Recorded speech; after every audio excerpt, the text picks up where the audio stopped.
I'm Jeff Cornwall, host of the Entrepreneurial Mind. I'm Chris Sloan, co-chair of the Emerging Companies team at Baker Donelson.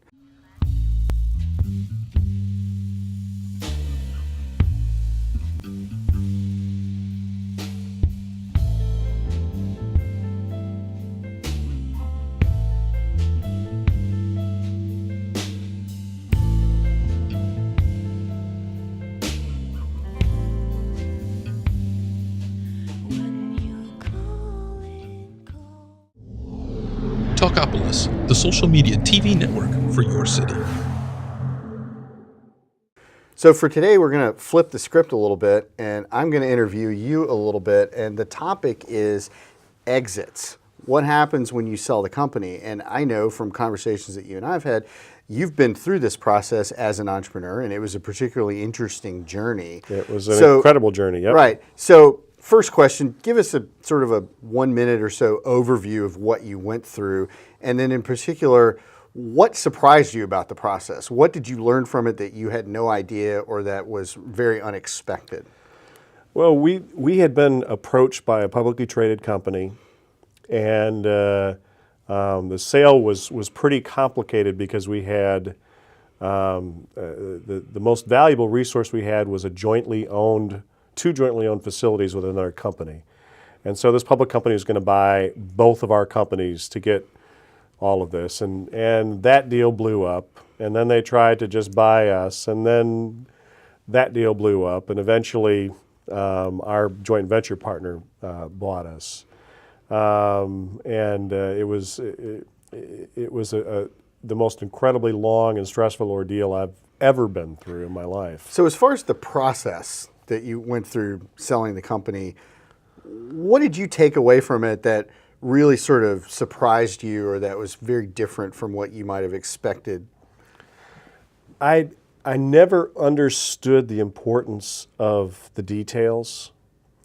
I thought this was just like, I thought it was a fairly templated, standard kind of thing where you're buying an asset, and I mean, I knew that there was a lot of subtleties to it. I wasn't that naive, but I wasn't prepared for the importance of really digging down into the details and getting them correct, and how they could burn us on the back end if we didn't. I mean, we were so worn down after 2 failed closings that I was just saying to my attorney, get it done, and he kept saying, Jeff, you don't want us to do that because these are the important things. These little things are the ones that are going to come back and haunt you if you don't get them right. And he was right.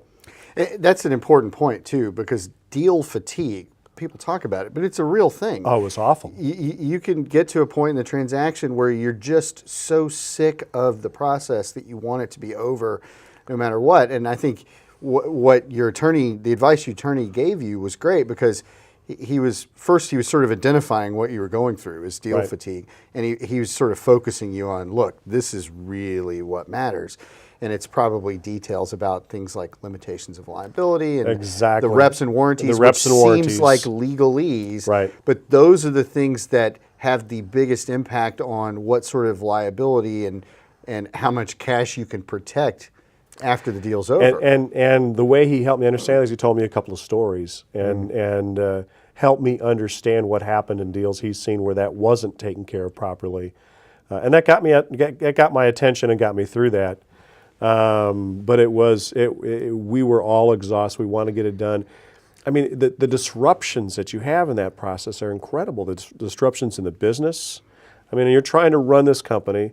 You're trying to sustain this company to keep the value going. You're trying to make sure nothing's going to get squirrely in the deal in the last minute because the business has suffered because of the closing.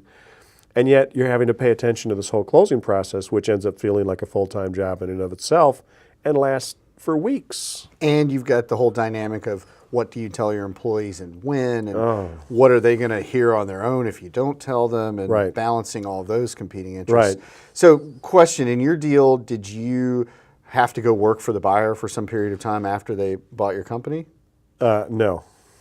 So, I ask because this is a common structure where there's an employment agreement, and I actually counsel my entrepreneur clients in particular about this because entrepreneurs on the whole, are not wired to work for other people. And I actually, the term I coined for this is post-acquisition stress disorder. Yes. Which is they're sort of like, this is my company, and they don't agree with the things that the buyer's doing, and it's a hard adjustment for them to make. Yeah. I told my attorney, I said, trust me, I suck as an employee.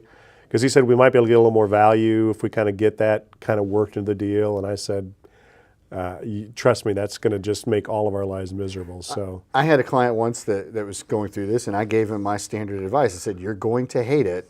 And he said, no, it'll be fine. It's only 6 months. He called me too much into the deal and said, Chris, you got to get me out of this. Yeah. I'm done. Yeah. And it ended up being a happy ending. So the other thing that surprised me through the whole process, and my attorney, who was a dear friend of mine, and I'm so grateful this day for everything he did to help us through this.